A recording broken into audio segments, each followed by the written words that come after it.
지금부터 본 행사 일부를 본격적으로 시작하도록 하겠습니다. 전 고려대학교 총학생회장님이시자 전 해양수산부 장관 김영춘 선생님, 바쁘신 시간 내주셔서 감사하다는 말씀드리며 1부 기조 강연 부탁드리겠습니다.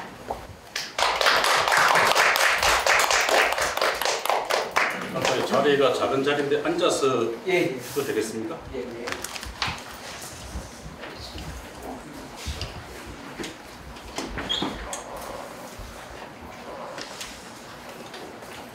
예, 반갑습니다. 저는 고려대학교 영문과 81학번입니다.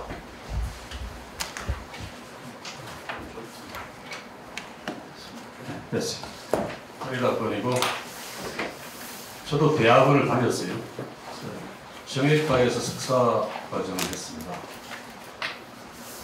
제가 학부 다닐 때 17대 총학생회 회장을 했는데 84년이었습니다. 16대는 1980년 학생회가 16대입니다. 신계륜 국회의원을 했던 신계륜 의원이 16대 학생회장이고 제가 4년을 격해서 17대 학생회장입니다. 이런 이야기는 나중에 이야기 속에 왜 그렇게 됐는지 설명할 겁니다. 80년대 초반에 그 학교를 다녔던 사람으로서 다시 80년대를 이야기해보라 그러니까 그때 80년대 초반에 40년대를 되돌아보는 그런 기분을 좀 다시 되작용하는 느낌입니다. 꼭 시간차가 비슷하죠. 지금으로부터 40년 전이 80년대 초반이니까 저희들이 학교 다닐 때 80년대 초반에는 40년대 초반이면 굉장히 옛날처럼 느껴졌어요. 저희 부모님이나 부모님들은 소학교라고 그랬습니다. 국민학교, 우리는 국민학교를 다녔는데 그분들은 소학교라고 그러시더라고요. 일제시대에 국민학교, 지금 이제 초등학교가 소학교였던 거죠. 저희들은 국민학교를 다녔고, 이제 대학원생들 아마 초등학교를 다니는 분들이 많겠죠. 그런 정도의 시간 간격을 두고 우리가 지나간 시대를 이야기하고 있는 그런 상황입니다. 그래서 우리가 과거에 김준엽 선생님 제자들이 이번에 이제 김준엽 선생님 추모 주간 행사를 하고 있는데 고려대학교가 배출한 세출의 어떤 어른이십니다. 교수를 지내고 총장을 지내셨고 뿐만 아니라 사회적으로 존경받는 그런 어른이셨는데 정작 고려대학교 학생들이 그분을 잘 모르는 학생들이 너무 대부분이더라. 이게 이제 40년의 시간 간격 때문에 그렇게 하거니와 그 40년 동안에 고려대학교 공동체를 중심으로 김준엽 선생을 추모하고 기억하는 그런 공동체의 노력이 없었다는 거죠. 그러니까 그 전승이 단절됐기 때문에 지금 학생들은 김준엽이 누군지도 모르는 사람들이 99%인 그런 비극적인 상황이 맞고 있는 게 아닌가. 왜 우리는 우리의 인적 자산, 진짜 보물과 같은 그런 스승을 모셔놓고도 지금 학생들은 까맣게 알지도 못하는 존재로 만들어놨는지 이 점들은 저나 우리 계신 선생님들이 같이 좀 반성을 해야 되는 지점이 아닌가 생각됩니다. 마찬가지로 학교나 재단이나 다 똑같이 요구하고 앞으로 같이 해나갈 일들이겠죠. 지난 토요일 날 우리가 이제 김준엽 선생님 추모 문화제를 인적 기념관에서 했습니다. 혹시 대학원생들 중에 와보신 분 계신가요? 그날 와보셨으면 김준엽이라는 사람이 이런 분이어서 그때의 제자들이 40년이 지난 지금도 그분을 다시 이 시대에 되살려서 추모하고자 하는가 그걸 잘 깨달을 수 있었을 건데 정말 아쉽습니다. 앞으로도 그런 기회가 있을 때 좀 많이 함께 동참해 주시면 정말 좋겠습니다. 저는 오늘 그런 김준엽 선생의 아주 일부분만 말씀을 드릴게요. 제가 주목받은 게 1980년대 한국의 대학과 김준엽이라는 주제입니다. 그래서 크게 이제 한국의 80년대와 그 당시 대학이 어땠는지, 그 속에서 김준엽 선생은 어떤 역할을 하셨는지 그래서 좀 말씀드리고자 합니다. 주목받은 거는 제가 1시간 반 정도 이야기를 하고 뭐 이렇게 돼 있는데 너무 지루하잖아요. 그래서 제가 50분 정도 말씀을 드리고 나머지 한 30분 이내에서 같이 나누는 시간, 질문도 하고 답변도 하고 코멘트도 하고 그런 시간으로 같이 만들어가는 시간이 되었으면 좋겠어요. 제가 지금 알람을 맞춰놨는데 알람 시기를 조금 더 늦춰야 되겠습니다. 시작 시간이 떨어져서.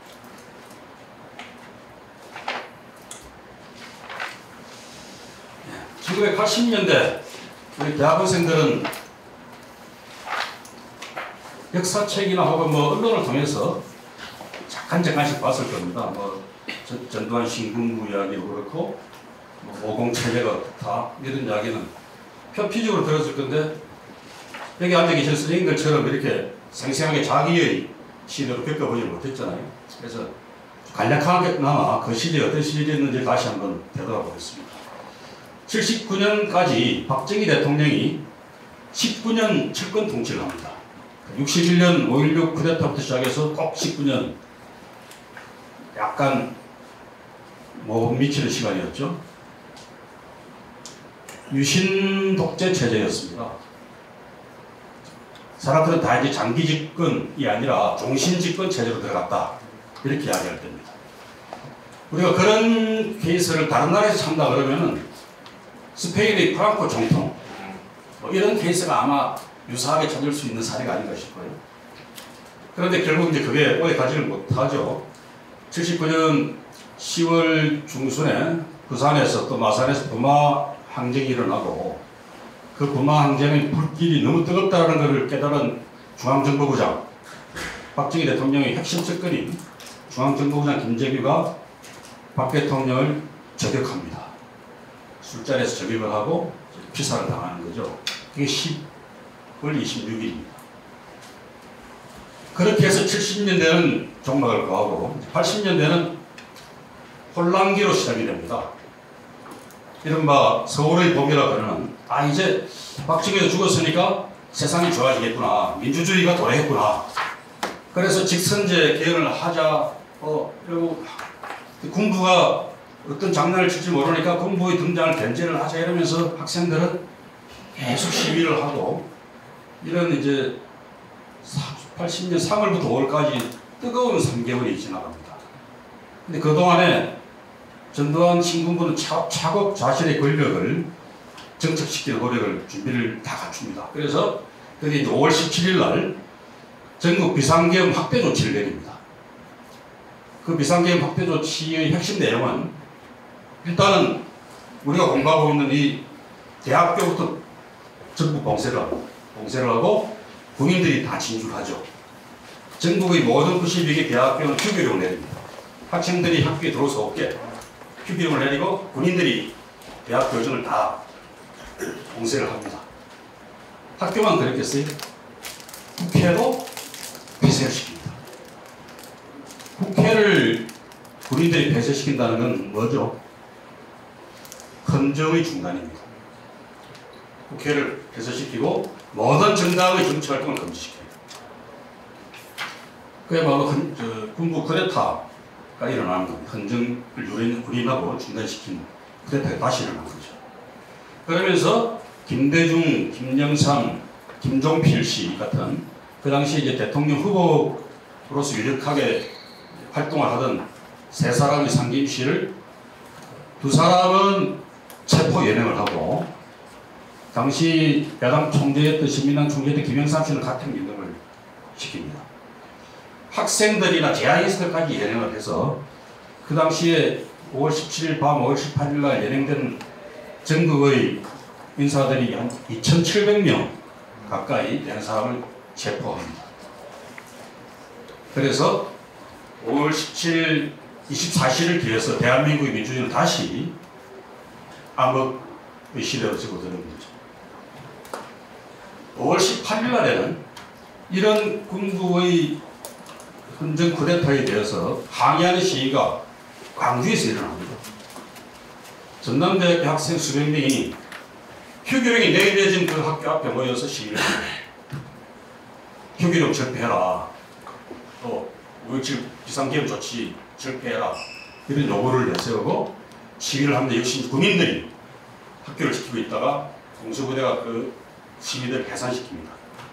그러니까 이 시위대가 시내로 나가서 시위를 벌이고 그 시위에 동참하는 시민들이 가세를 하고 그 불길이 점점 커지니까 결국 군인들이 강제 진압을 무자비하게 합니다. 그러면서 학생들이 시민들이 죽기 시작합니다. 거기에 대해서 다시 격렬하게 저항하는 시위대를 향해 군부는 발포를 합니다.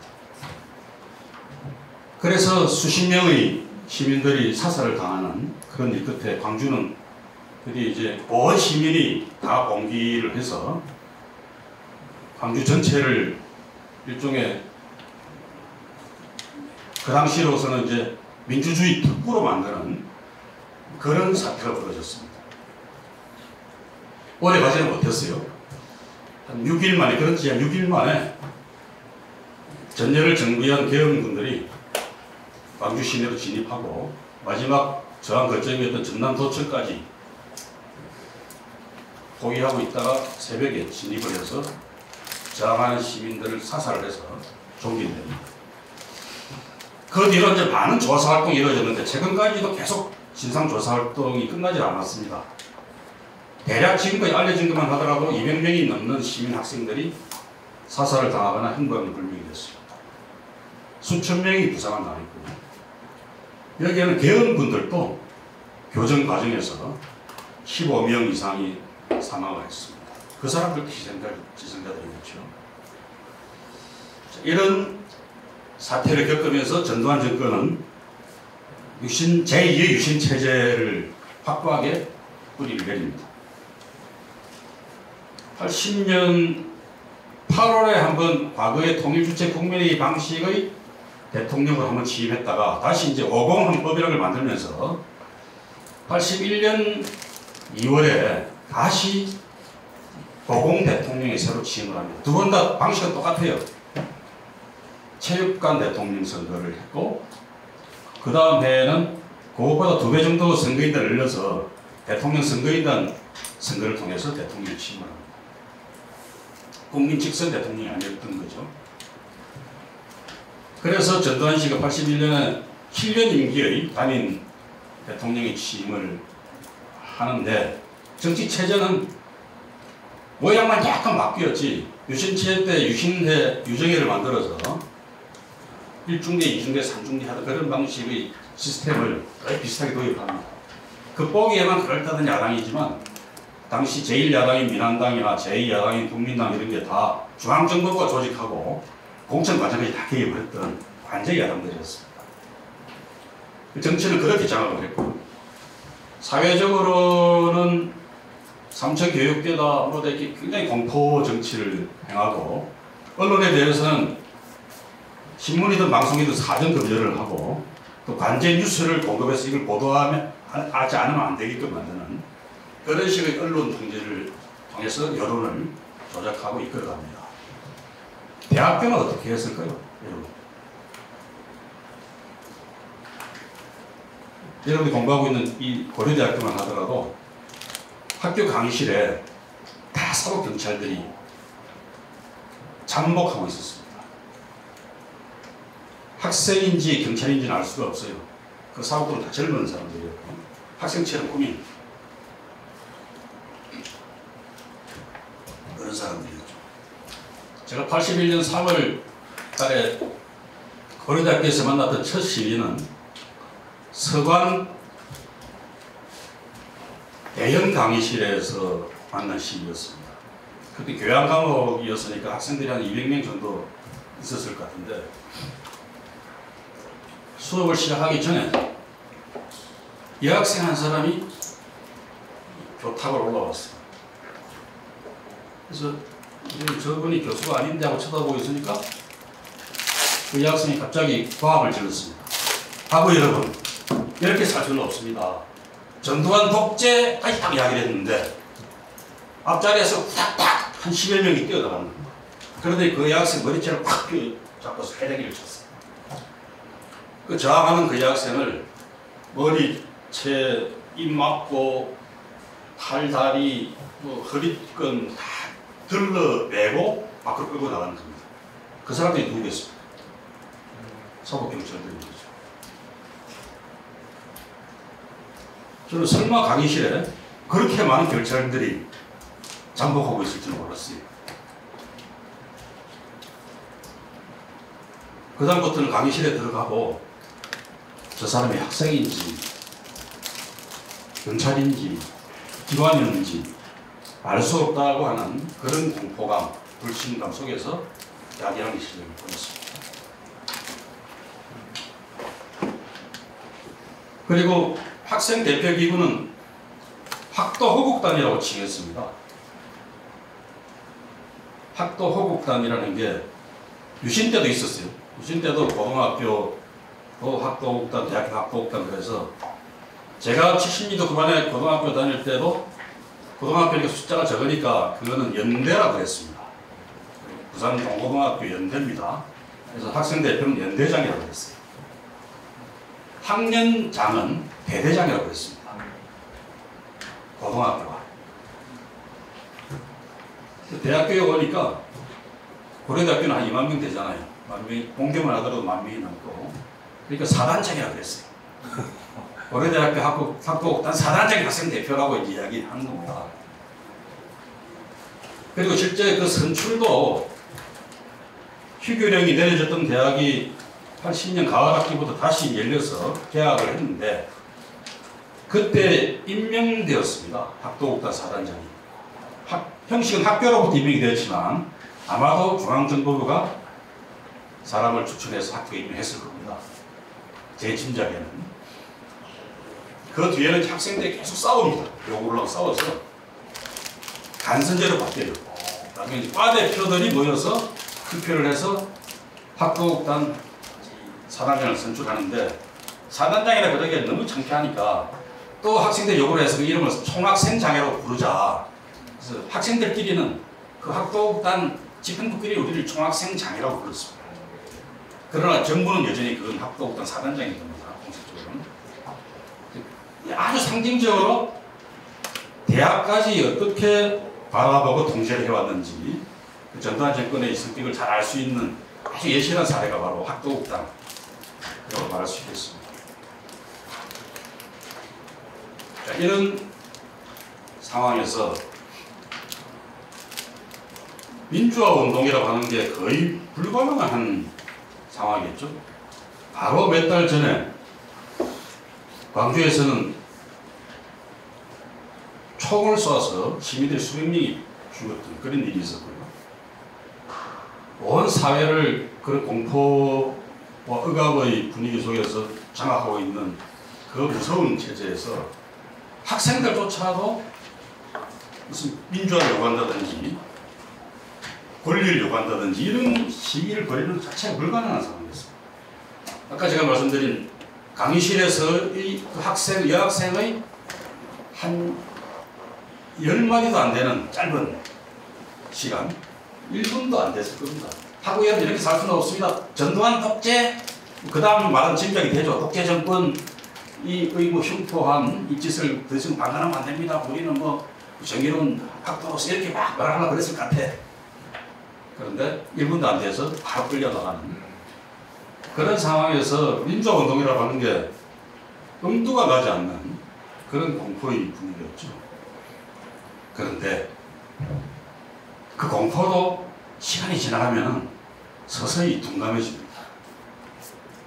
그리고 무엇보다도 학교를 중심으로, 대학을 중심으로 광주의 그 아픈 기억을 공유하는 기록물들이 전파되기 시작합니다. 그 두려움에 떨던 학생들을 다시 분기시켰던 힘은 광주의 참극이었습니다. 저는 부산 출신입니다. 그런데도 광주에서 우리나라 군인들이 시민들 이렇게 학살을 했다고 처음에 믿기지 않았습니다. 그런데 기록물을 보고 동영상을 보고 믿지 않을 도리가 없었습니다. 그 분노 때문에 저는 학생운동을 하게 되었습니다. 저뿐만 아니라 많은 학생들이 그 분노가 데모하다가 잡혀가면은 아주 뭐 경미한 처벌이라 봐야 군대에 강제 징집당하는 거. 보통 이제 잡혀가면 하루 이틀 만에 경찰서에서 바로 군대로 끌고 왔습니다. 부모들이나 애인한테 연락할 시간도 안 줬어요. 작별할 시간도 안 주고 바로 군대로 끌고 왔어요. 그게 이제 경미한 처벌입니다. 중벌은 구속시키는 거죠. 감옥을 보내는 거죠. 당연히 학교는 제적되는 거고요. 그러면 이제 그 무서운 공포 정치하에서 정부에 저항하다가 학교를 잘리고 감옥을 간다는 것은 인생이 끝나는 거죠. 그렇게 해서 감옥을 출감해도 취직이 되지 못하고 다른 어떤 합법적인 일을 할 수가 없어요. 그런 두려움 때문이라도 데모를 못하고 또 데모가 벌어져도 참여하는 걸 꺼릴 수밖에 없는 그런 시절이 바로 그때였습니다.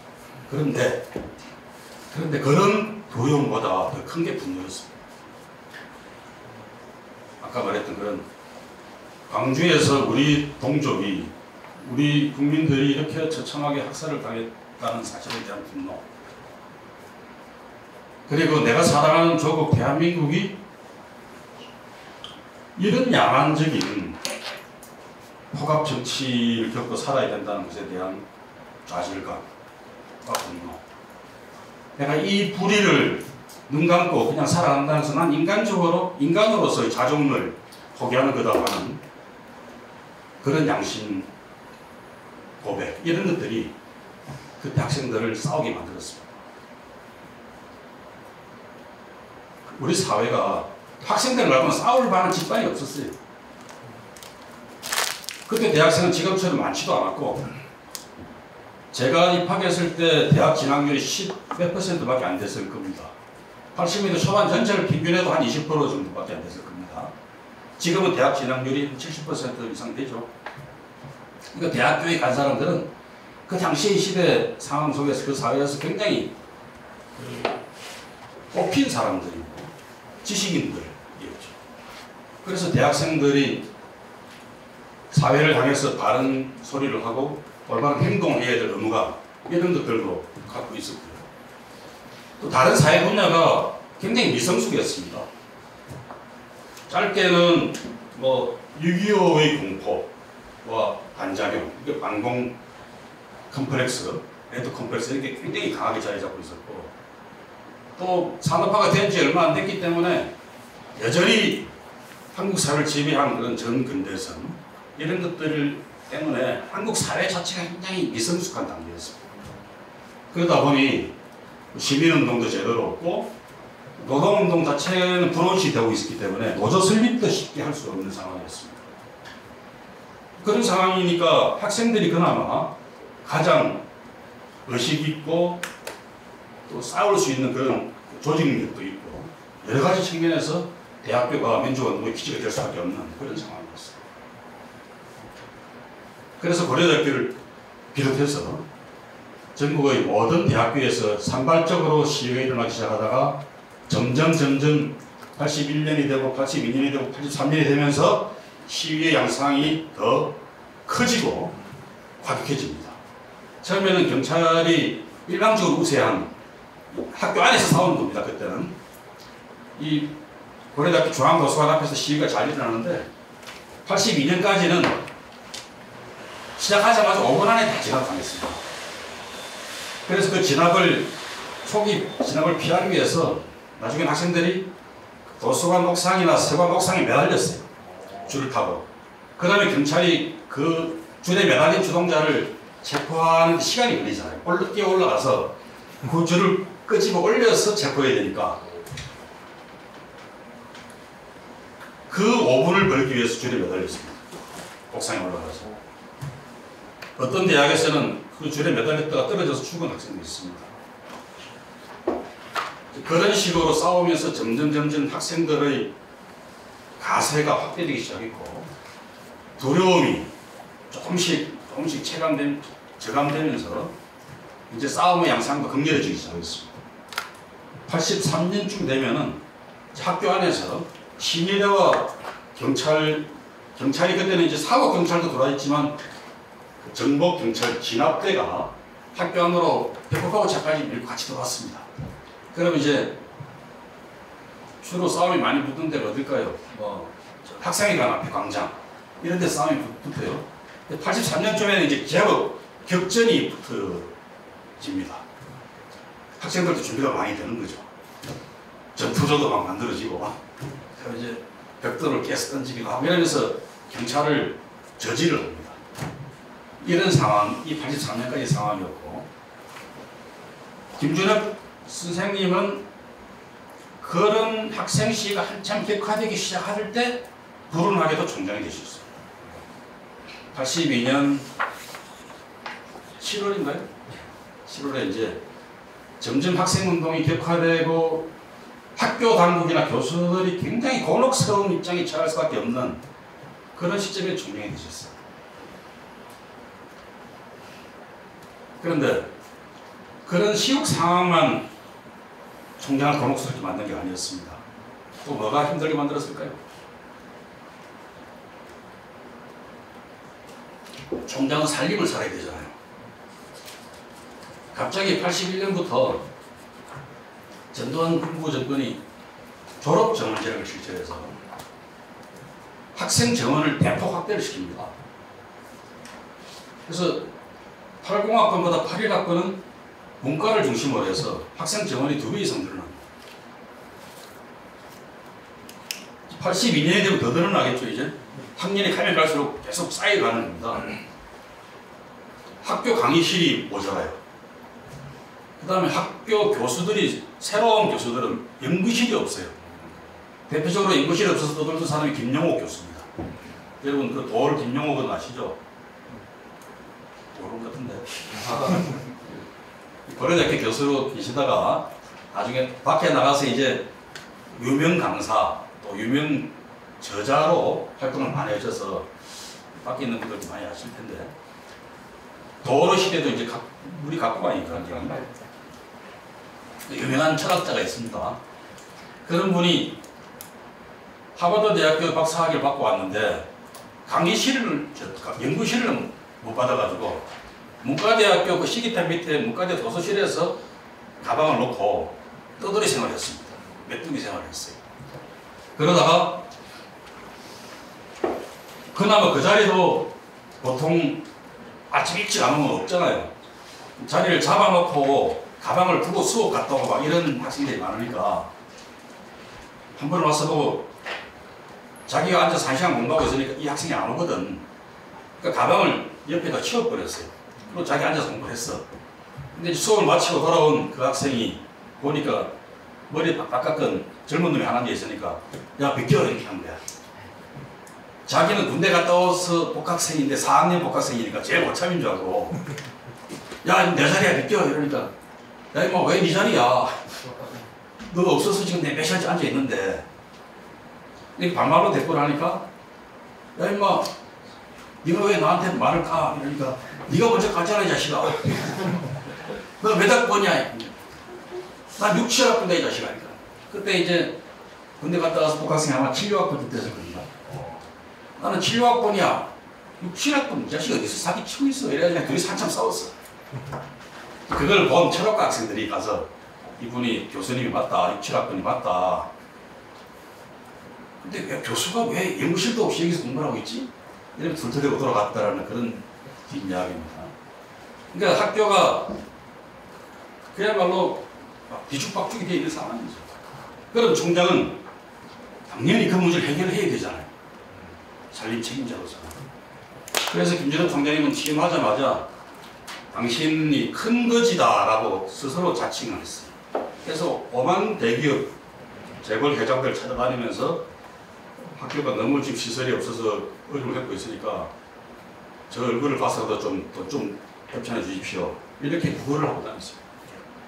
구걸이라는 말은 너무 자조적인 표현이고 고려대학교를 위해서 기부를 좀 해주십시오 라고 부탁하고 다녔어요.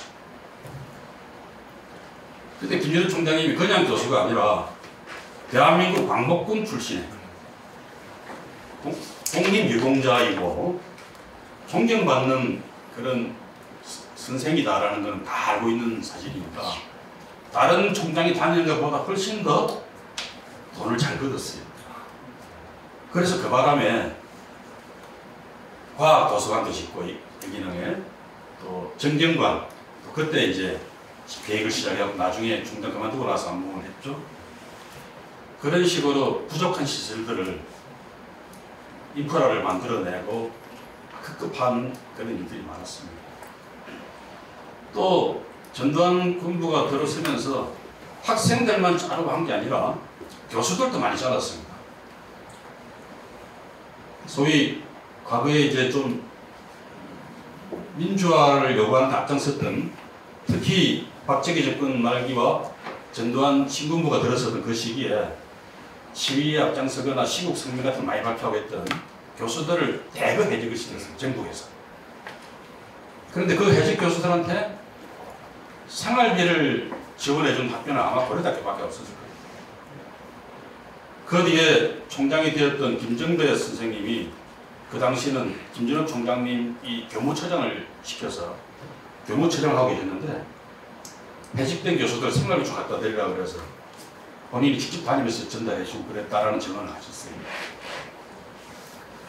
그런 일조차도, 그다음 김준호 선생님은 그게 무슨 반정부적인 활동을 생각은 전혀 안 했을 겁니다. 동료 교수들이 나가서 너무 가족들을 데리고 생활고를 겪고 있으니까 해직된 교수들인데 다른 데가 취직도 못하거든. 그래서 저 사람들 좀 도와줘야 된다라는 인도적 차원에서 지원했을 겁니다. 안정부 활동은 상관이 없어요. 그러나 그런 일조차도 그 시대에는 큰 용기가 필요했던 시대인 거죠. 그게 정부가 알게 되면은 고려대학교를 지키는 겁니다. 근데 그런 일을 하는 게 총장이라고 생각하셨어요. 그러던 끝에 또 이런 얘기 에피소드로 또 들려주는 것 같아요. 김준호 선생님은 절대로 교수로 재임한 게 49년부터 재임하셨지만 한 번도 행동으로 나서서 반정부 활동하신 적이 없습니다. 이른바 이제 정치적 활동을 하신 적은 전혀 없습니다. 또 민주화를 요구하는 그런 교수들의 움직임 이런 데 앞장서신 적도 없어요. 이분은 아마도 본인이 결심하셨을 바는 나는 교수다.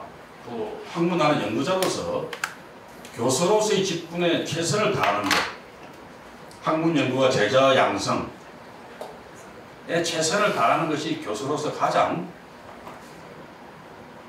베스트의 자세다. 이렇게 생각을 하신 것 같아요. 그래서 그 길을 가는 데 있어서 뭐 비굴하다든지 양심을 꺾는다든지 이런 일은 안 하겠다고 결심을 하고 사셨고요. 그러니까 이분이 하신 그 유일한 그 학교 밖의 외도는 사상계의 일이었을 것 같습니다. 사상계라는 게 50년대, 60년대는 아주 진보적인 그런 이제 정론지라고 그려졌는데 그 사상계의 편집에 관여하시고 주관을 하시고 그랬는데 그건 아마도 광복군 동지였던 장주라 선생이 그 사상계를 창간하면서 같이 좀 도와달라고 해서 시작된 일이 아니었을까 싶어요. 근데 그 외의 활동은 전부 학교를 중심으로 다 이루어집니다.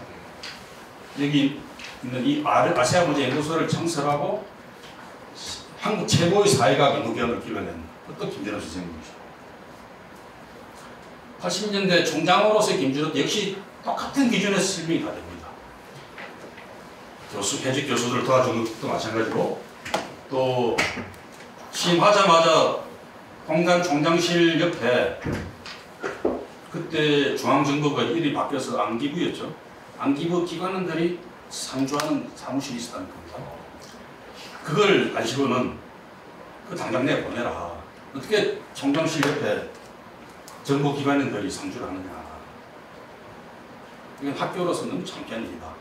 그래서 그 사무실 철거시켰어요. 아마 중앙정부에서는 뭐 이런 사람이 다 있어. 한번 손보겠다 이런 결심 그때 했을 수도 있습니다. 그러나 선생님은 그게 무슨 반정부 활동이라고 전혀 생각 안 했을 겁니다. 대학교가 그러면 안 된다. 대학교가 지켜야 될 최소한의 존엄성은 있어야 된다. 그런 교권 지키기 차원에서 저는 했을 거고. 그 뒤에 학생 보호 활동도 마찬가지였을 겁니다. 84년 9월에 제가 고려대학교 17대 총학생회장에 당선이 되었습니다. 저희들이 중학생회를 다시 부활시킨 이유는 아까 설명했던 학도당 사단장 이게 말이 되는가? 그리고 왜 학생대표를 간선으로 뽑아? 학생들이 직선으로 대표를 뽑아야지. 태생적으로 학도국단은 의용적 기구일 수밖에 없는 거고. 그래서 대학 자유화 운동의 가장 대표적인 표본이 중학생회를 부활시키는 거라고 생각하고 중학생회를 부활시켰어요. 84년 9월 전국에서 최초로 고려대학교가 중학생회 부활했습니다. 어떻게 됐겠어요? 당연히 정부에서는 당선자를 제적시키라고 요구를 했어요. 왜? 왜 당선자를 제적시키라고 할까요? 학도국단이 정부의 법령으로 만들어진 기구인데 그 학도국단을 학생들이 임의로 해산시키고 불법 단체를 조직했다는 겁니다. 총학생회가 불법 단체라는 거죠. 그래서 해산을 하라는 거였고 총장님 거기에 대해서 과감하게 왔었습니다. 그 명령을 거부하는 것에서 더 나아가서 당신이 직접 문교부 장관, 그때는 지금의 교육부가 문교부였습니다. 문교부 장관을 찾아가고 안 되니까 국무총리를 찾아가고 안 되니까 안기부장을 찾아갔습니다. 바지 총리, 바지 장관으로서는 해결이 안 된다. 안기부장은 실세다. 그래서 안기부장까지 찾아가서 당신이 대통령한테 이야기해서 이거 해결하시오 하면서 하신 말씀이 저한테 나중에 해주신 말씀이세요. 학생 대표를 학생들이 직선으로 뽑는 것은 지극히 정당한 일이다.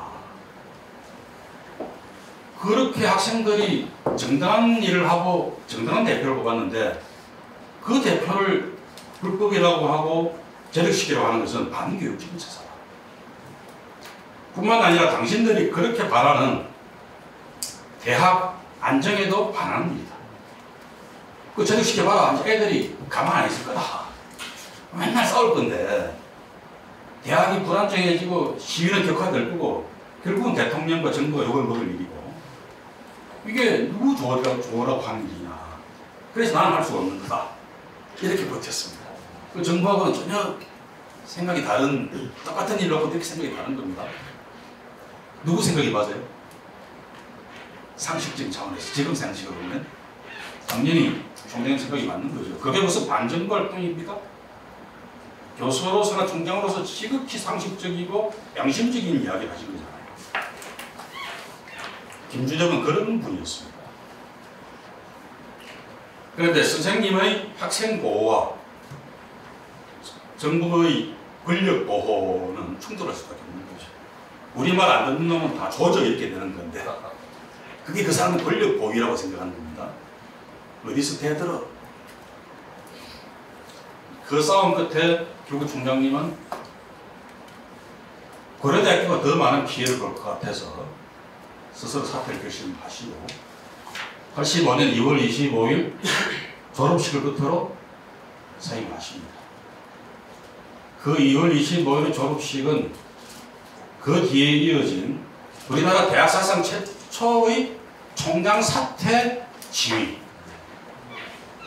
그것도 한 달 이상의 대규모 장기 시위의 출발점이었어요. 우리나라 역사상 의용 총장 물러나라, 학생들을 못살게 구는 총장 물러나라 이런 시위를 많이 있어서 총장 물러나지 마라고 하는 시위가 그때가 처음이었어요. 그렇게 해서 김영수 선생님이 80년대 중반에 전두환 정권에 한참 이제 포갑 정치가 정점에 처해 있을 때 그 한 시기를 학자의 양심으로 또 스승의 그런 도리를 다 신으라고 온 마음고생, 몸고생을 다 하시다가 학교를 떠나셨습니다. 이제 그런 것들이 세상이 다 알게 되잖아요. 저분은 참 존경스러운 분이다. 불과 몇 년 안 지나서 세상이 다 알게 돼요. 인정하게 돼요. 그러니까 김준혁을 쫓아내었던 그 정권의 후예가 누굽니까? 그 다음 대통령이 노태우 대통령이잖아요. 같은 민정당이었고, 근데 정작 6월 항쟁 이후에 탄생하는 60 노태우 정부는 자기들이 쫓아냈던 김준혁을 노태우 정부의 초대 국무총리로 초빙을 합니다. 세상 바뀌었다고. 이런 아이러니가 어디 있겠어요. 그걸 김준혁 총장님은 우리 스승님답게 단호하게 거부하십니다. 내가 반대했던 정권인데 어떻게 그게 또 총리를 합니까? 또 나한테 실권을 주고 다니면서 내가 바지 총리는 안 합니다. 여러 가지 이유를 들어서 총리에 취임하지 않습니다. 또 나 같은 학자도 한 사람 죽 있어야 된다. 학자들이 맨날 무슨 뭐 총리하라 그러면 그냥 버선발로 뛰어가고 이런 세상이 계속 되는 것은 곤란하다. 이런 이유로 거절을 하십니다. 그 뒤에도 또 비슷한 제안을 여러 번 받으세요.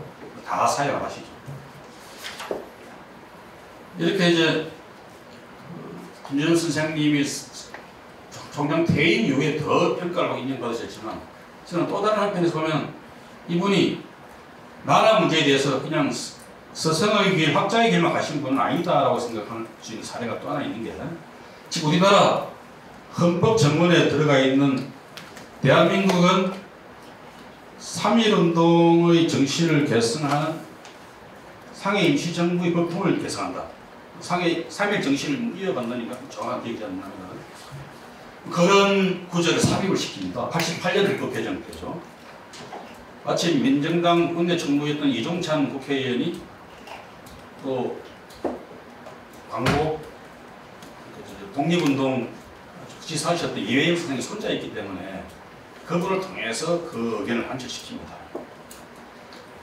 근데 얼마 전에 지난주에 우리 그 박물관 전시회 때 그 이종찬 선생이 광복회 회장 자격으로 참석하셨어요. 그 자리에서 축사를 하시면서 88년에 김준엽 선생이 자기한테 와서 헌법 정문에 그걸 넣자 그랬을 때는 자기는 뭐 굳이 넣어야 되냐 그때 생각했던 겁니다. 근데 김준엽 선생이 넣어야 된다. 이 넣어야 나중에 아무 말씀이 안 생기고 그러니까 내 말대로 하자 해서 넣었는데 당신이 요즘 법 지켜보니까 그때 그 구절을 안 집어넣었으면 큰일 날 뻔했다고 생각하시면 됩니다.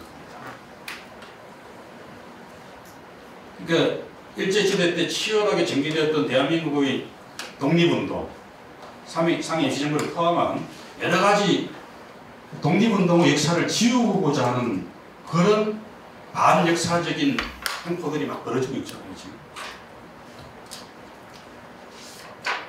만약 그런 게 헌법 전문대로 안 들어가 있었으면은 상해 임시정부조차도 폄하하고 역사 속에서 별것 아닌 존재로 그렇게 지워버리려고 하는 사람들이 지금 우리 사회의 특세를 하고 있습니다. 이종찬 선생님도 그런 거를 지켜보시면서 그때 안 넣었다면 큰일 날 뻔했다. 역시 김준엽 선생님이 해안에 있으셨던 분이다. 이렇게 며칠 전에 말씀하고 가셨어요. 김준엽 선생님은 80년대 말 상황에서조차 당신이 가졌던 출발의 그 정체성, 독립투사로서 정체성을 잊지 않고 대한민국의 뼈대를 세우는데 기여를 하셨습니다. 이렇게 하면 되돌아보니까 80년대 전체는 학생들의 민주화 요구 시위로부터 시작되어서 우리 시민들이 전부 함께 마음 모으고 행동을 해서 대한민국 민주주의를 완성시킨 정치적 민주주의 뼈대를 틀을 완성시킨 그런 시대였습니다. 그 과정에서 김준엽 선생님도 본인이 민주운동을 한다 이런 말씀을 하신 적도 없고 그렇게 앞장서서 시위를 끌고 가신 것도 아니시지만 선생님은 한 사람의 인간으로서 교수로서 스승으로서 시대의 지식인으로서 묵묵하게 80년대를 관통하면서 그 역할을 크게 해내신 분이다. 다른 어떤 사람보다도 목소리 키워서 막 앞장서서 외쳤던 어떤 사람보다도 김준엽 선생님이야말로 그 역할을 크게 해내신 분이다. 이렇게 회고하면서 제 이야기를 마치겠습니다. 고맙습니다.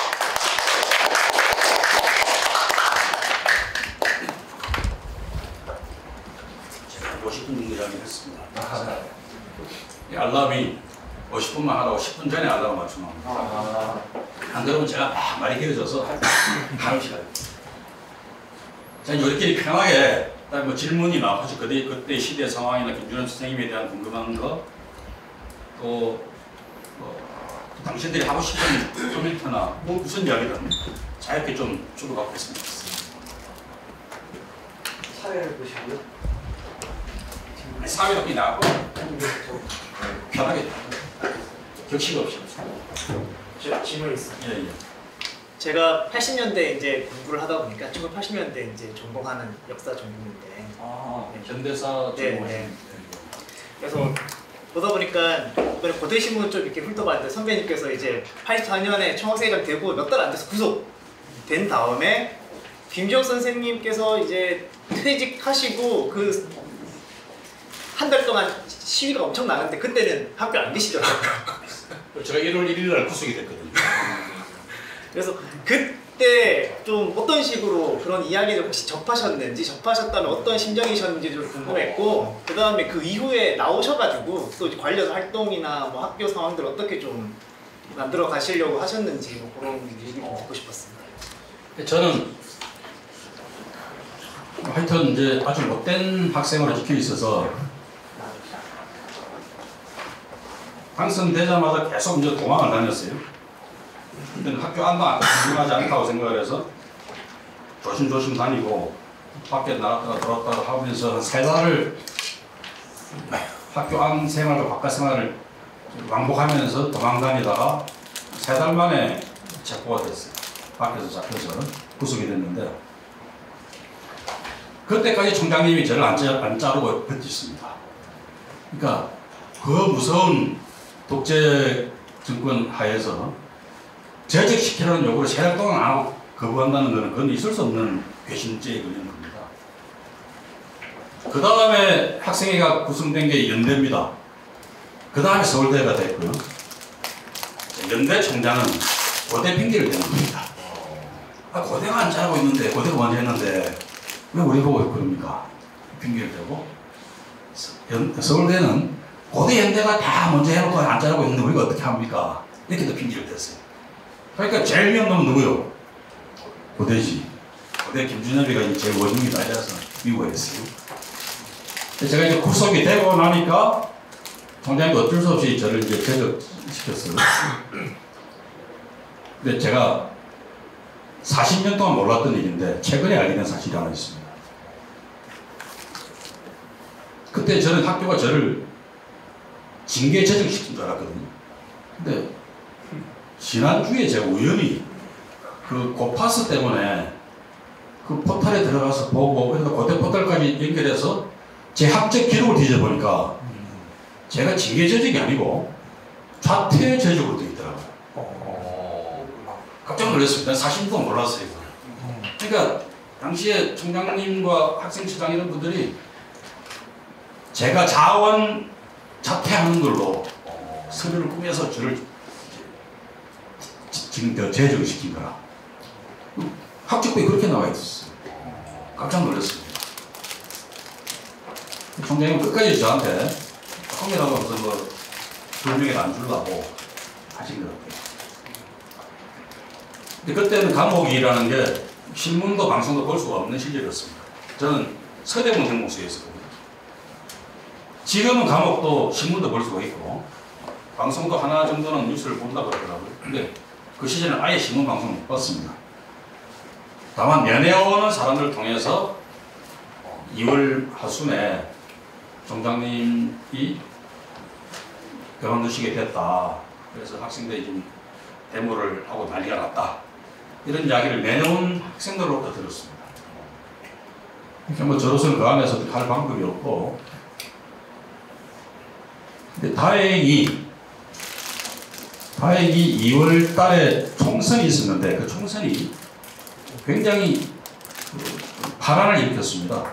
신민당이 약진을 했습니다. 아까 말했던 그 관제 야당들을 압도하는 그런 성적을 내면서 관제 야당들이 다 무너지게 되는 선거 이후에 그런 신민당 돌풍을 일으키는 2비 총선이었습니다. 그 바람에 저는 3월 하순에 빨리 출감을 할 수가 있었어요. 근데 이제 3월 달부터는 민정당도 권익형이라고 하는 분이 굉장히 강성 군부였는데 그 사람을 이제 물러나게 하고 노태우 씨가 민정당 대표로 취임하면서 유화 정책을 핍니다. 사회를 향해서 굉장히 부드럽게 유화 정책을 피고 양심수들도 석방도 시켜주고 이러는 조치를 피면서 저희들이 풀려났어요.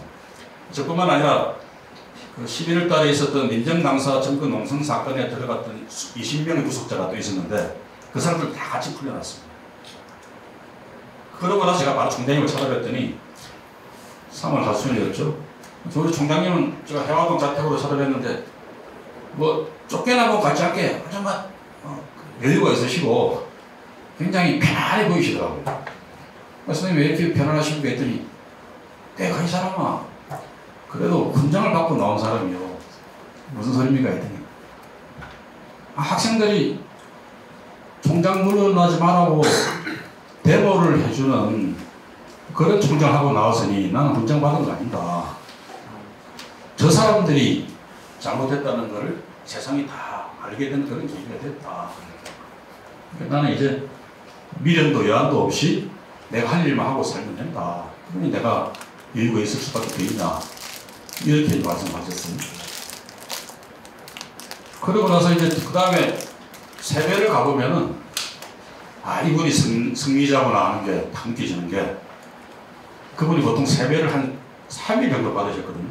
1월 1일부터 3일까지 3일 내내 세배를 받으셨는데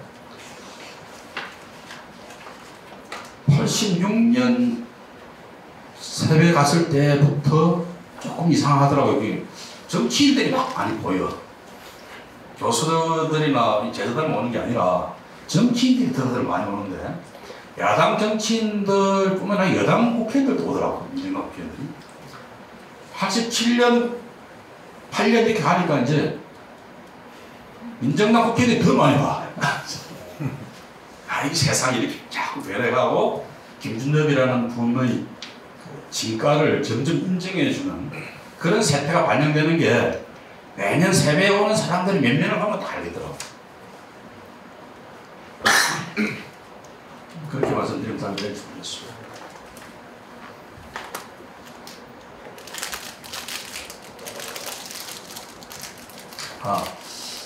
제가 이건 자주 어디 가서 하는 이야기인데 우리 대학원생들은 못 들었을 겁니다. 지난번 우리 토요일 추모문화제 때도 제가 공개적으로 말씀을 드렸는데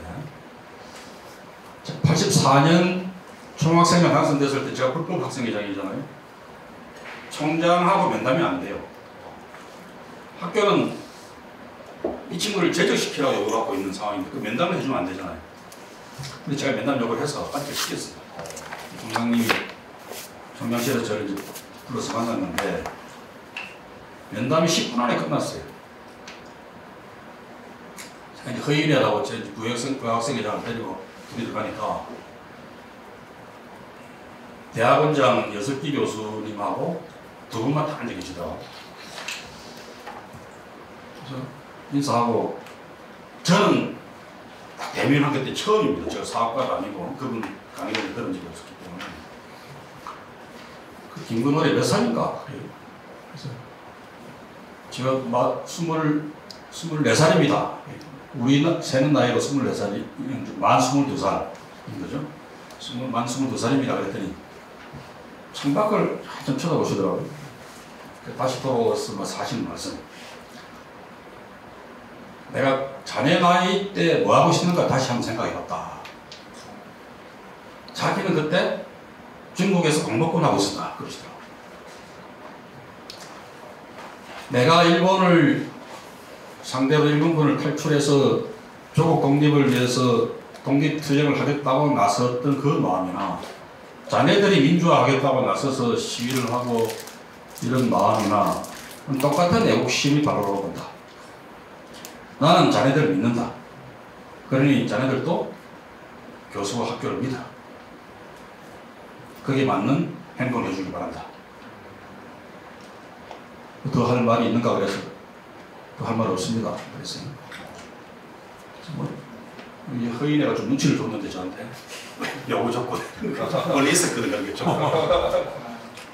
됐다. 가자. 나왔어요. 근데 총장님이 나는 학생들을 믿는다. 내가 독립운동할 때의 그 마음대로 자네들도 애국 활동하고 있고 믿는다고 하는데 뭘 구체적인 요구를 하겠냐. 학교도 더 어려운 상황으로 몰아갈 수 있느냐 말이죠.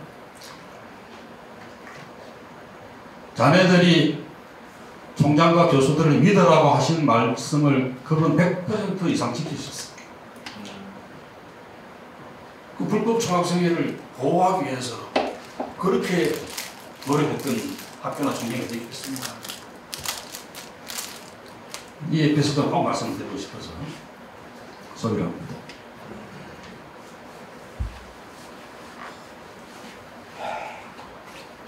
또 뭐 다른 질문?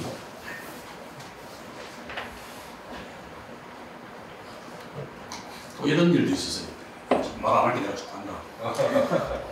총장님은 앞장서서 막 투사를 안 하셨다고 그랬잖아요. 이제 투사했던 학생들 편에서 늘 마음을 많이 쓰셨어요. 고참 제자 중에 하나가 정외과의 서진영 교수라는 분이 있습니다. 얼마 전에 돌아가셨어요. 그분이 정외과 6.1학번이니까 사학과 교수셨던 우리 김준현 선생님하고는 인연이 없는 분인데 이분이 중국 정치를 전공하겠다고 대학원에서 공부를 하고 미국 유학을 허가를 받았어요. 그런데 원래 6.3 사태라고 있잖아요. 그 전에 이제 6.3 한일 국교 정상화 반대 시위가 거세게 있었는데 65년도쯤에 65년도 6.3 사태에 고려대학교 배우 주동자 중에 한 사람이다. 서진영 교수가. 그거를 중앙정보가 다 알고 있었어요. 기록도 남아있고. 그래서 중정에서 서진영은 유학 안 돼. 이렇게 이제 발목을 건 겁니다. 그런데 하필 이분이 운이 좋았던 게 아연에서 주선한 장학금, 외국 장학금인데 그 장학금 이름을 갖고 있습니다. 그 장학금을 받고 시험, 아연에서 주관하는 시험을 쳐서 선발이 됐어요. 그 돈으로 미국 유학을 이제 가게 됐는데 그런 일이 딱 생긴 겁니다. 총장님이 아연 소장이 있잖아요. 소장이 그 장학금도 유치해온 분이고 더욱이 이 사람이 중국 정치를 전공하겠다고 하는데 당신 중국 전공이시니까 이만 보내야 된다. 그래서 당신이 신원 보증을 다 써요. 중앙정보부 상대로도 설득을 하고 이 사람이 절대 밖에 나가서 뭐 엉뚱한 짓 안 하고 공부만 할 거니까 그냥 보내주시오. 내가 보증 써요. 하고 보증서를 다 쓰고 설득을 하고 내보내서 중국 전공으로 박사학위를 받고 돌아와서 고대 교수가 됐어요. 근데 이제 또 하나 더 보태면 이분이 서진영 교수가 미국 가서 유학을 하면서 그 당시에는 이제 중국하고도 미국이 수교가 안 돼 있잖아요. 미국 입장에서 중공이 적대국가잖아요. 그러니까 중국 정치를 미국에서 공부한다는 게 장학금도 별로 없고 힘들었던가 봐. 그래서 더 좋은 조건으로 장학금을 줄 테니까 다른 전공을 좀 해봐라는 그 제안이 다른 학교에서 있었고 그래서 옮기려고 생각을 했는데 우리 김준호 선생님이 제자들을 잘 챙기고 다니십니다. 세계 각지 흩어지는 제자들 출장 가면 꼭 찾아보고 챙기시는데 김준호 선생님이 미국에 오셔서 서진영 교수를 만나니까 이 서 교수가 전공 바꾸는 것에 대해서 언론을 드리거든. 그러니까 혼을 했다는 겁니다. 아니 사나이가 그랬는지 몰라도 사람이 말이 한번 결심을 했으면 10년은 해보고 그만두든지 해야지 10년도 안 해보고 그만둔다고? 그까지 해봐! 이렇게 이제 혼을 내셨다고. 근데 그 말을 듣고 반성을 하고 다시 일로 매진해서 박사학위를 받고 돌아왔습니다. 그래서 그분이 이제 대한민국에서 몇 손가락 안에 드는 중국 정치 전공자가 되어서 퇴직을 하셨죠. 우리 선생님이 총장님이 그렇게 제자들을 아끼고 키우시다. 여기 또 제자들 계신데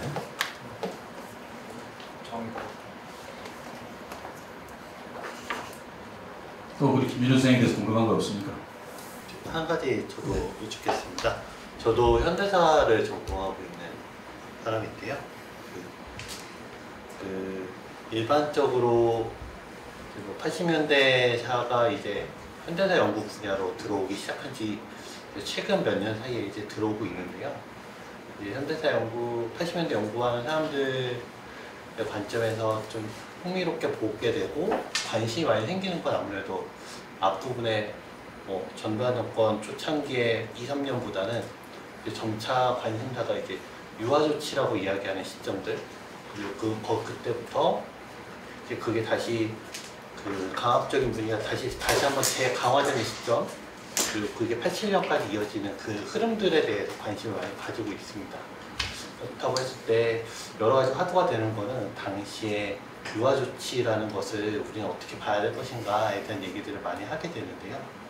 저 역시도 그런 거에 대한 관심을 조금 가지고 있고, 근데 그 유화조치가 있었다고 했을 때 대학이라는 곳에서의 유화조치라는 것도 되게 의미가 남달랐을 것 같아요. 물론 소위 말하는 유화조치인 거지 실질적으로 그 안에서 이루어졌던 사법경찰들이라든가 보안사에서 끊임없이 계속 감시하는 모습들, 암기부 이런 것들 같이 있었겠지만 그 당시에 총학생회장으로 계시던 시절 그 즈음에서 앞뒤로 해서 같이 있었잖아요. 그때 당시 분위기는 어땠었고, 그리고 김준혁 총장님께서 재임하셨던 시절하고도 같이 어느 정도 좀 맞물리는 부분이 있을 것 같아서 그때 당시 좀 분위기를 같이 김준혁 선생님의 일화들과 함께 같이 좀 이야기해 주시면 좋지 않을까 생각이 돼서. 제 기억에는 두 번의 유화 조치가 있었던 것 같아요. 한 번은 84년 초의 대학을 중심으로 하는 학원 자율화 조치가 함께 내려집니다.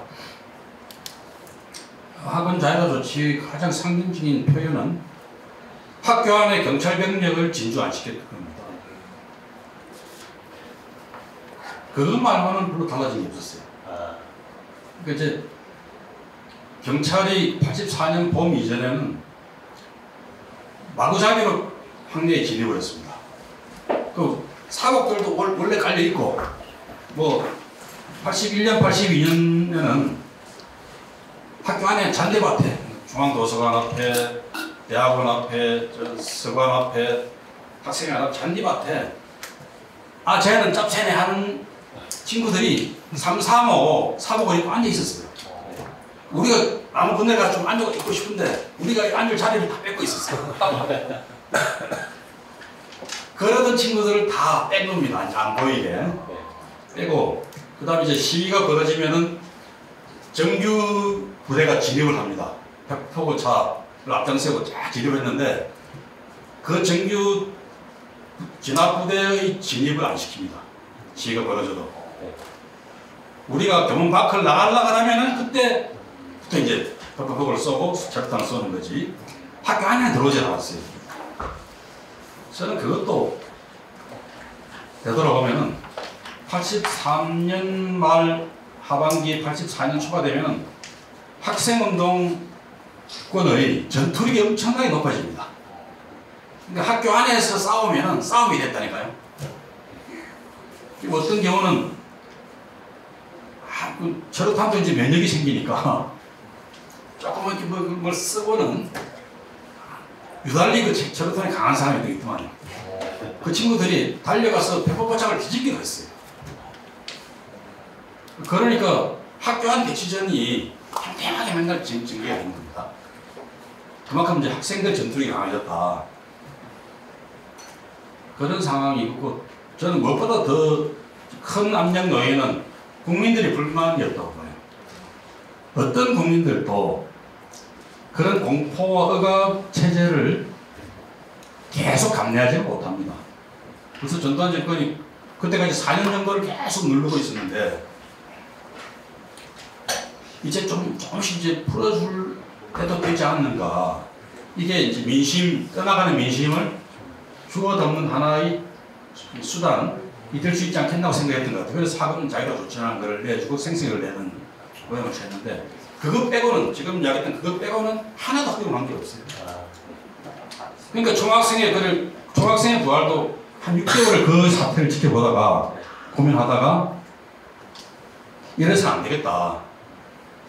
이 학원 자유화 조치라는 것의 본질을 폭로해야 되겠다. 학원 자유화 조치를 했으면은 학생 대표 기구도 학생들 직선 뽑을 수 있게 만들어줘야지.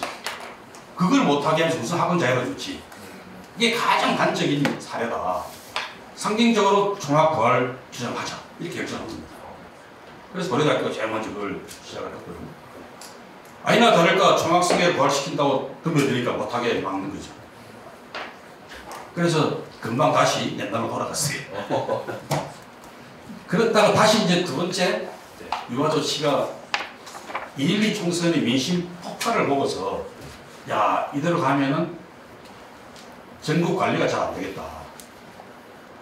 그 바람이 생겼던 것 같아요. 그 내부에서 권력 내부에서. 그래서 강성인 권익 현실을 뒤로 물리고 부드러워 보이는 노태우시를 앞장 세워서 유화 조치를 정치적 유화, 그때는 정치적 유화 조치를 취합니다, 실제로.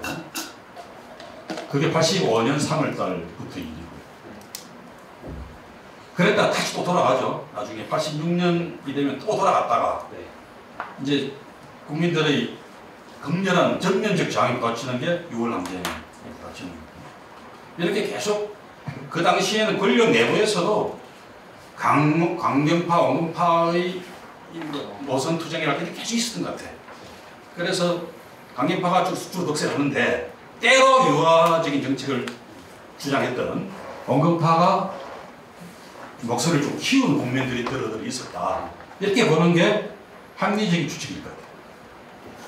이렇게 말씀하시니까 또 궁금한 게 하나 있는데요. 저는 약간 요 질문이랑 비슷한데 80년대 졸업정원제 세대들의 약간 그런 분위기와 인식 이런 게 저는 좀 궁금했거든요. 이게 어쨌든 졸업정원제가 명목상으로는 공부 열심히 하게 만들려고 하는 건데 우리가 흔히 이제 평가하기로는 대본 못하게 하려고 졸업정원제 했다 뭐 이런 식의 평가들을 많이 내리고 있는데 사실 저는 이게 어떻게 뒤집어 보면 아까 선배님께서 이렇게 학생운동 세력권들의 전투력이 상승한다고 하는데 이게 의도치 않게 이게 전두환 입장에서는 적군의 병력을 늘려주는 게 아니라 학교에 사람을 더 많이 입학시키면 그렇게 됐죠. 예, 이런 식으로 이렇게 할 것 같은데 과연 이 당시에 그런 졸업정원제 세대들이 결국은 뭐 이후에 84년인가 8월부터 다시 입학정원제로 돌아가는 걸로 알고 있는데 그때 이제 입학했던 이 사람들은 도대체 대학이라고 하는 걸 좀 어떻게 생각하고 있었고 여기에서의 생활이라고 하는 걸 어떻게 보고 있었나 그런 게 좀 궁금해서 그런 걸 말씀 한번 해주시면 좋을 것 같습니다. 우리나라 민주운동사, 학생운동사에서 전투력이 가장 높았던 시기가 그 80년대 초반이었어요. 그게 한편에서는 양도가 낮았지만 질적으로도 굉장히 강력한 운동들이 만들어졌어요. 양적으로는 졸업정원제의 기회가 컸고 그 사람들을 정원을 늘리되 졸업정원 관리를 빡빡하게 해서 학교 다닐 때 쎄빠지 공부 안 하면 졸업 못하게 만들자. 이런 거는 뭐 그 자체로도 나는 뭐 합리적인 조치라고 봐요. 그게 맞죠. 대학이 그래야 되는 거죠. 근데 매사 그런 일을 또 다른 의도가 있었다고 보는 사람들 입장에서는 많은 정원이 실제로도 학생운동이 좀 힘을 잃게 만들기 위해서 학생들을 공부에 전력하게 만들기 위해서 그런 조치를 취했다라고 또 하는 사람들도 있어요. 그것도 양면이 다 있다고 봐요. 근데 그렇게 해서 이제 학생운동 자원을 많이 증가시켜준 요소가 또 있었고 80년대 초반의 대학생들이라 그래서 뭐 70년대 후반의 대학생과 근본적인 사회의식이 다르고 그러지는 않을 겁니다. 그 사이에 결정적인 차이가 있었다 그러면은 아까 역시 말씀드렸던 광주가 있었죠.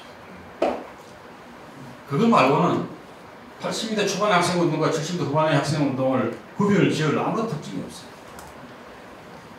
광주의 그 엄청난 비극이 80년대 학생운동에 꺼지지 않는 기름을 부었어요. 저는 그 81년에 입학을 해서 84년까지 학교를 계속 다니는 사람으로서는 그렇게밖에 한 설명이 안 되는 게 있어요.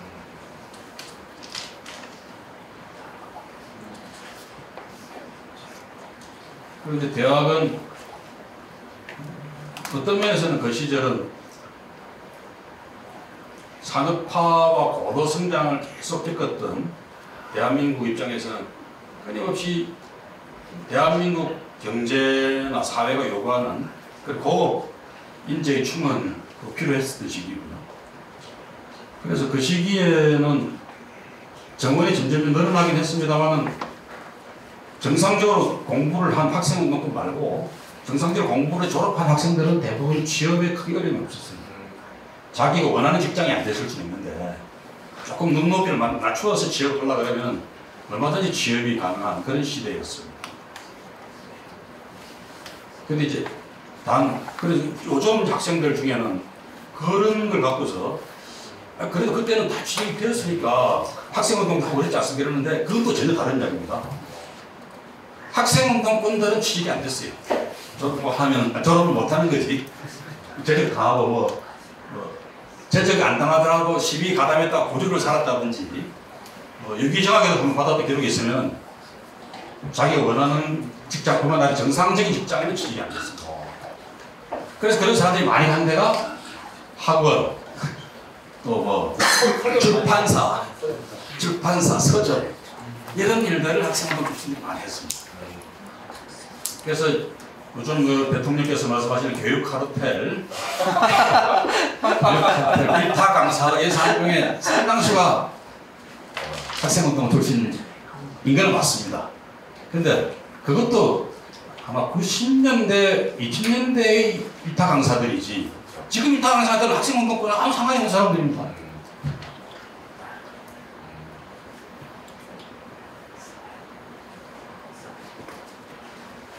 또 뭐 다른 질문 없어요? 다른 질문일 수도 있겠습니다만 최근에 총학생회를 이야기할 때 그 많은 학내 커뮤니티에서 총학생회는 정치색을 띠면 안 된다 라는 이야기를 정말 많이 하고 있습니다.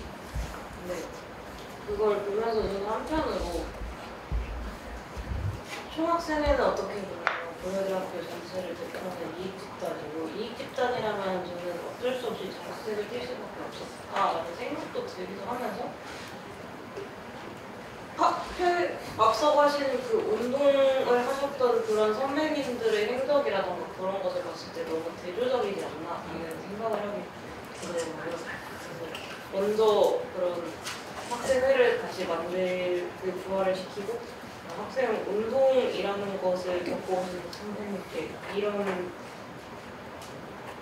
작금의 이런 현실들에 대해 조금 어떻게 생각하실지 여쭤보고 싶었어요. 크게 보면 시대가 바뀐 거죠. 지금 말씀하시는 것 중에 총학생회가 이익집단이다, 학생들이 이익집단이다 그런 규정부터 좀 너무 부분적인 규정 아닌가요? 잘못됐다고 말하고 싶지는 않는데 학생들의 이익도 대표해야 되지만 학생들의 견해 그게 꼭 정치적 견해뿐만 아니라 사회 문제에 대해서 지구 환경 문제에 대해서 다양한 이야기들이 있을 수 있는데 지식인 집단으로서 대학생들의 의견도 대표해야 하고 지각하고 혹은 표출이 필요하면 표출도 하고 하는 그런 기구가 되어야 되는 거 아닌가요? 그러니까 그런 역할을 거의 하면 안 돼요. 그냥 왜 하면 안 된다고 누가 이야기하나 이거지. 그러니까 나는 그 학생들 스스로가 총학생회는 우리 이익도 해줘라고 요구해야 된다고 생각하고요. 또 한편 학생들이 생각이 없으면 괜찮아. 생각이 없고 내 이익만 추구하는 사람들이면 괜찮은데 대학생들이 생각이 있잖아요. 무슨 가치관이 환경 문제가 됐든 사회 문제가 됐든 정치 문제가 됐든 통일 문제가 됐든 외교 문제가 됐든 그 생각을 표출하는데 누군가 대표가 있어서 그 의견을 좀 수렴도 하고 뭐 찬반 토론도 있겠지만 뭐 다수 의견 이런 거 소수 의견 이런 거면 좋다 다수 의견을 우리가 이행해보자 이럴 수 있는 거죠. 왜 그런 의견 표출 집단으로서는 규정을 하지 않는가? 그것도 이의제기. 80년대 학생운동 또 중학생에는 이익 집단의 역할을 잘 못했어요. 그때 학생들이라고 하면 이익이 없었겠어요. 다 있지만 장학금을 늘려달라고 할 수도 있고 그때는 학생 기숙사도 조금밖에 없어서 대부분 학생들이 자취를 많이 하고 좀 부잣집 애들은 하숙을 하고 이러던 때인데 학교 기숙사 늘려달라고 그러던 이런 것도 다 제기할 수 있는 문제인데 그때 중학생에는 너무 그런 데에는 또 눈을 감고 주로 민주화 운동을 쎄 빠지게 하는 그런 기구였는데 이제는 좀 균형을 잡아서 한편 이익 대표, 한편 의견 대표 이런 양가적인 대변 기구로서 좀 기르게 되는 거 아닐까요? 저도 그렇게 만들어줬으면 좋겠어요. 저도 그렇게 하고 싶은데 저는 학교를 떠났어요. 후배들한테 계속 알겠습니다. 아주 좋은 말씀입니다. 공감에 많이 하고 싶은 그렇게 됐으면 좋겠습니다. 학생들. 제가 지금 중학생의 학생들도 제가 얼마 전에 만났었는데 이들 공약이 뭐였냐 했더니 1번, 2번 다 그냥 이익 이야기 학점 평가하는 기준을 바꾼다 이런 거여서 그래서 중학생회가 그런 이익을 대변하는 데만 급급하구나 그걸 다 체감을 하는 경험이 있어요. 최근에 있어요. 네, 저는 지금 시간상의 문제로 일부를 마무리하자 혹시 예, 그렇죠. 네, 선생님 강연 감사드립니다. 그럼 지금부터 2부를 시작하기 전에 간단한 휴식 시간을 가지도록 하겠습니다. 휴식 시간은 약 30분 동안 진행될 예정이고 네, 저희 4시에 다시 재개하도록 하겠습니다. 네, 감사합니다.